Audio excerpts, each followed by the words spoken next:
Hello everybody and welcome to the first series of the concept of. So before I jump into this video, I just want to explain what this video series is. So we've spoken a lot about updates, what we'd like to do, such as the Eastern Lands, swimming, player-owned houses, player-owned ports, and a lot more stuff. So we've only sort of just spoken about it, but this series is about demonstrating and pretty much just showing the concept on how it will work.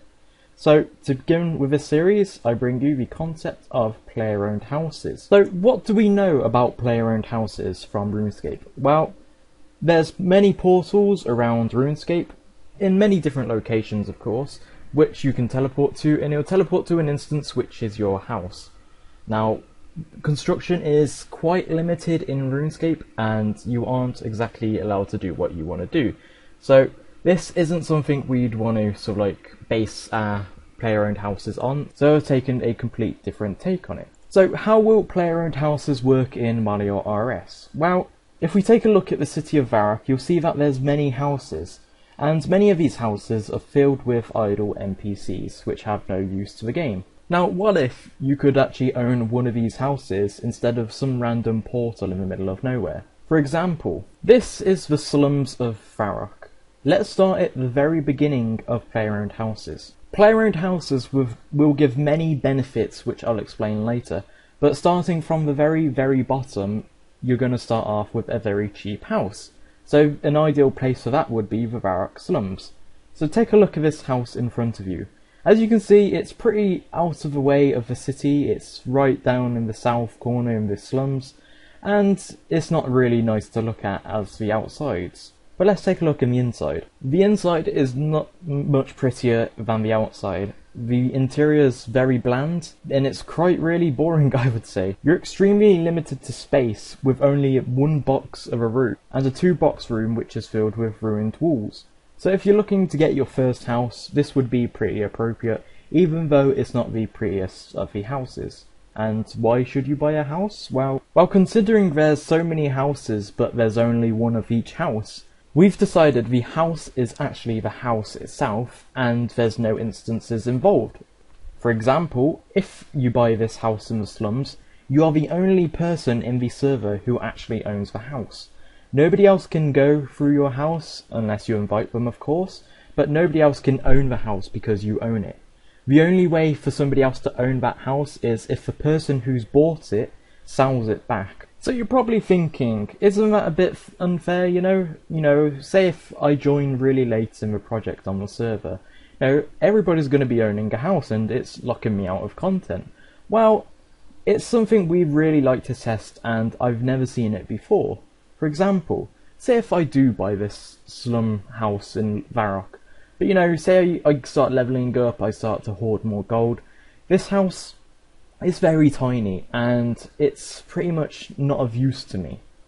So why don't I, just sell it again to somebody else? I've filled it with decorations and furniture, so maybe I can sell it more, but because it's the only house and there's a lot more people on the server, its increase in price is going to go up because there's a house going to be up for sale. Now the prices haven't been decided on each house, and we still need to sort of decide which houses are going to be available to the player, because of course we don't want to be selling a house which a quest NPC owns or is involved with. So taking a look at this slum house in Varrock, I would estimate the price going around 15k gold.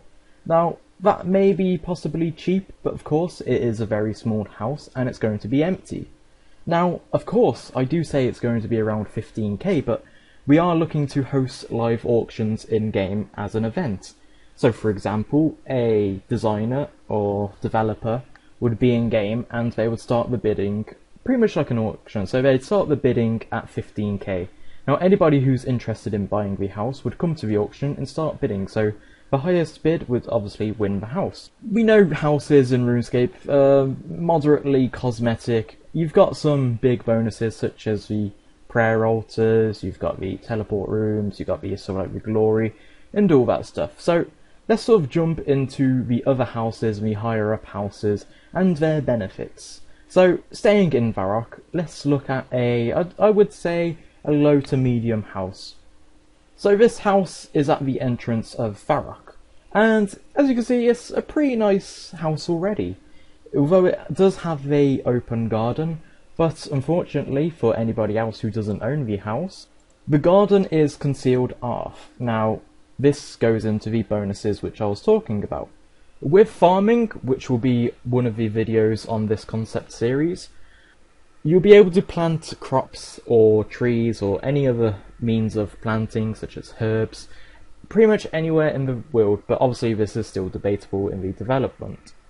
So let's just assume that you can plant anywhere, but of course planting anywhere means your resources are open to the public. So for example, let's say I plant a Rana herb seed in the ground, but I plant it by Edgeville, and it's gonna take a while to grow. The weather, it's not raining, so it's not gonna grow yet. So I'm just gonna go off and sort of do my own thing. So over time goes, I'm gonna come back to my herb patch. I'm like, okay, where's the herb patch gone?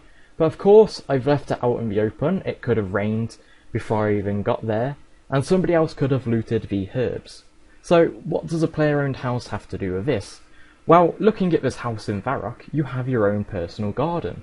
So with your own personal garden, you'll be able to plant your own herbs, trees, and crops anywhere in your garden. And these are pretty much 100% secure to the person who owns the house, so nobody else can get inside your garden. So let's take a look at this house. There's a 2-boxed which is conjointed together, and it has an upstairs, so there's a lot more room than the slum house we saw earlier. So as you can see, it's empty, but let's say I have around 10k to spare.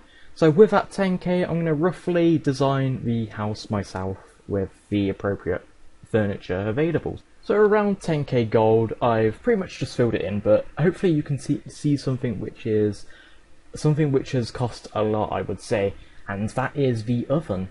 So yeah, you'll be able to sort of add miscellaneous skill props such as, I don't know, an oven, furnace, an anvil, and all that stuff. So anything which will help you with skilling, you can add it into the house. Now going out of the garden, I've actually bought a normal tree. So this normal tree, it'll mean I'll be able to cut that on my own and nobody else around me, unless, I invite people into my house. But yeah, this tree is for me to cut alone. So, how does it all work? Well, let's just leave sort of like the free-to-play lands alone for now, and let's sort of like move up in the ladder. So, let's say I'm in, I don't know, full rune, I got a dragon dagger, yeah, pretty much that, and let's say I've got a lot of money, but I don't really know what to do with it. So, let's say, I'm in Ardi, I want to buy a mansion. And this is the mansion of Ardoing. If you saw the... Sorry about that, Leaf. If you saw the Ardoing tour, you would have noticed this mansion. So, before I jump into the mansion, I sort of want to explain how do we sort of like, well, how does a player buy all their furniture and where can they find the furniture? So there's roughly around 3 furniture stores in Gielinor, well, our version of course.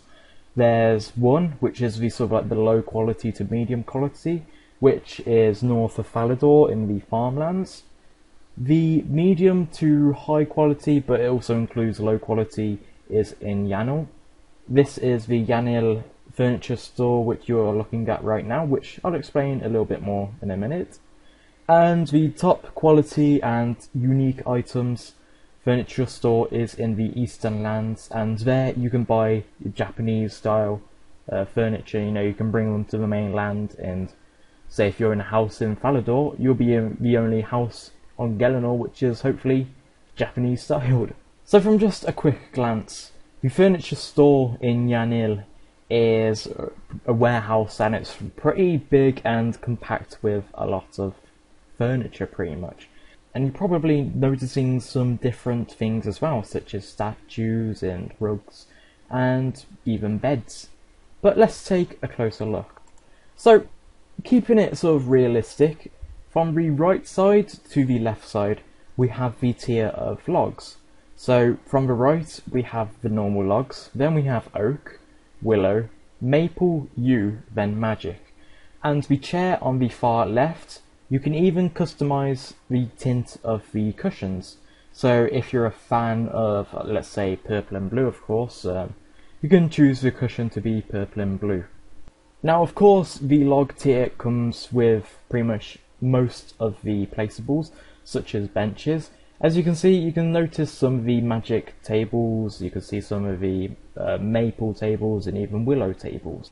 So let's take a look at the Ardoing Mansion and its benefits. You've seen the Varrock Slum house, and you've seen the medium-ish to low tier house with the garden, but let's take a look at the mansion. So I'm going to estimate this mansion to be around 1 million gold, because it's a mansion and it's the only one sort of like available in the world, because it's unique pretty much.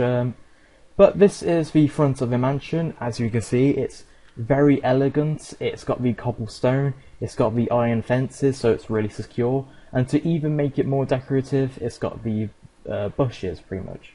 So with the mansion, this is the default sort of like the garden. You've got the table, you've got the chairs, you've got a dolphin fountain, and you've got a tree with flower beds.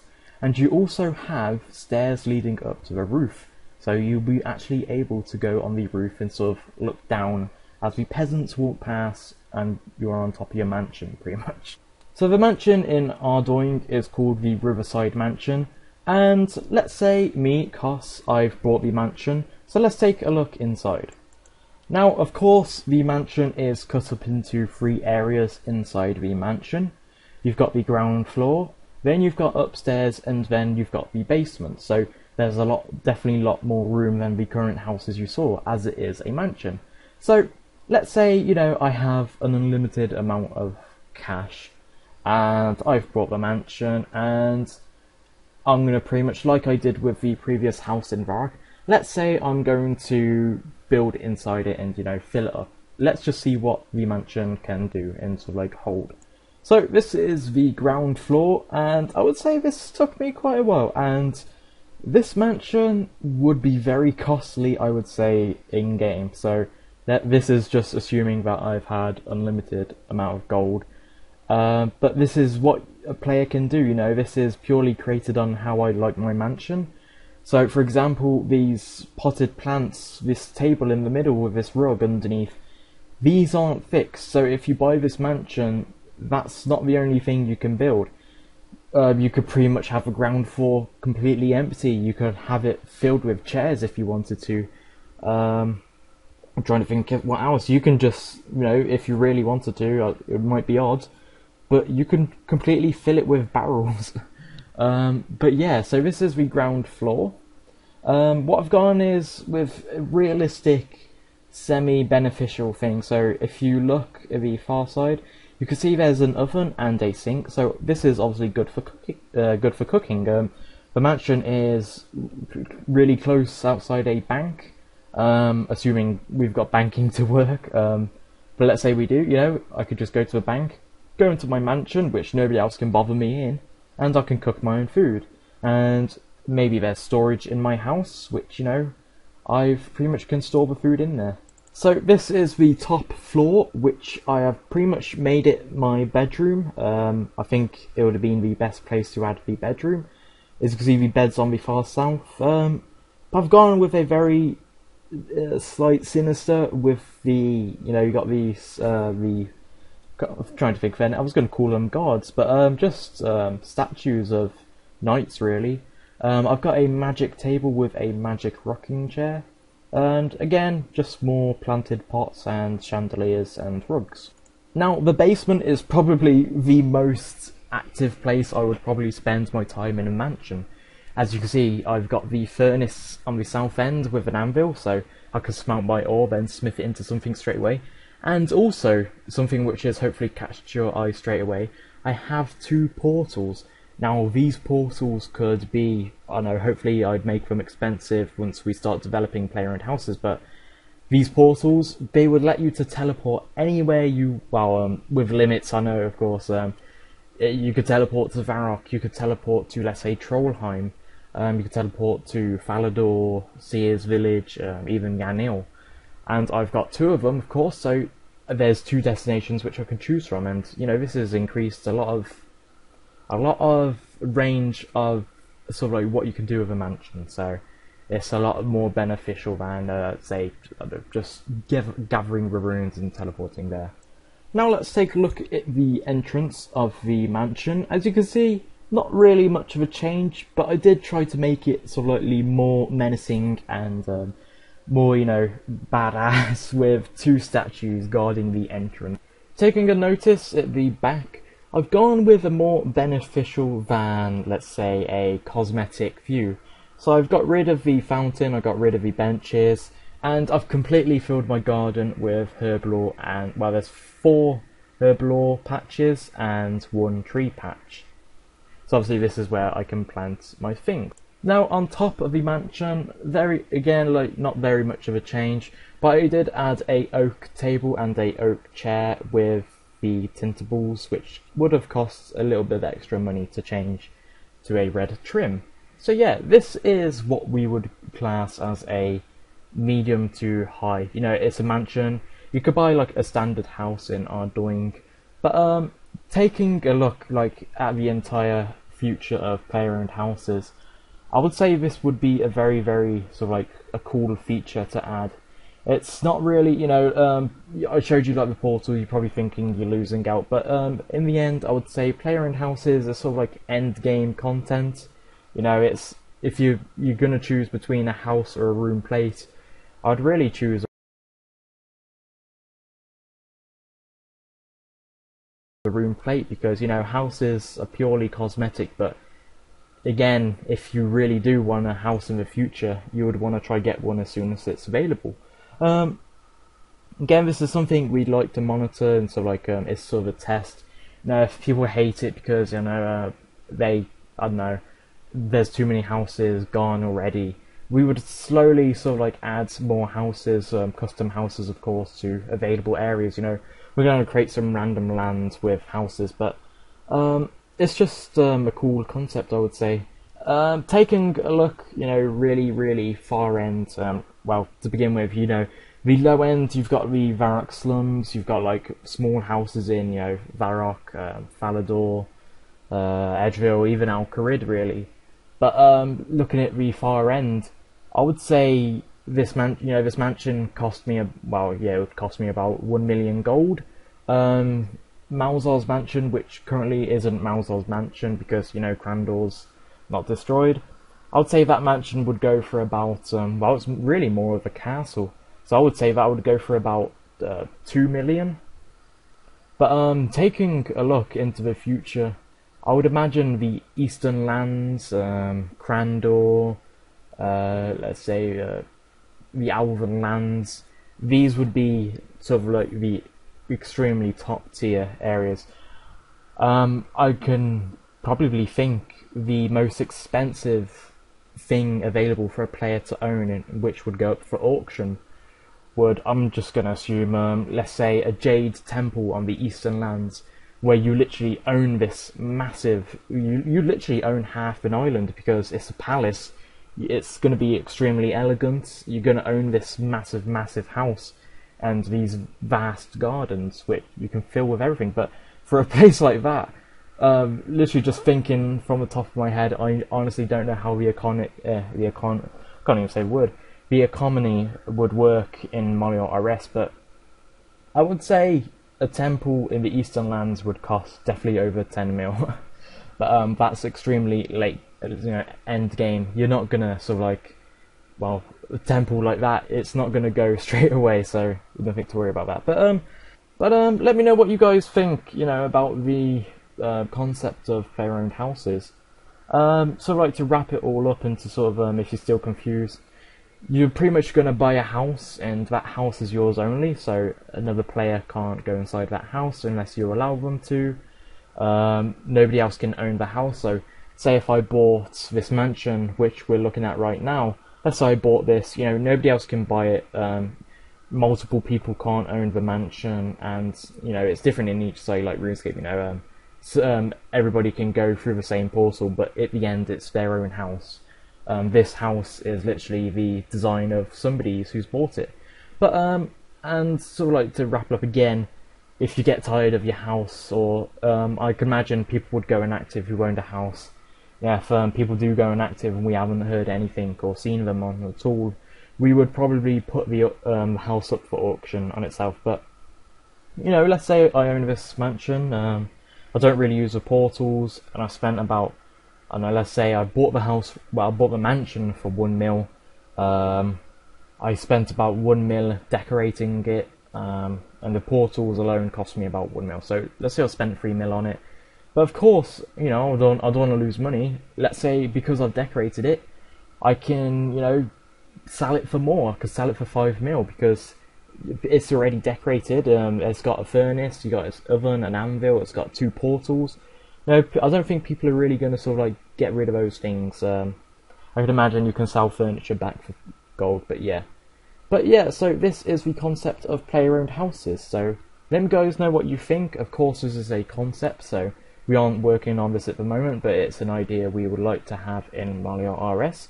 And through this video, I've showed you a demonstration on how it would work. So thank you all for watching, and I hope you enjoyed.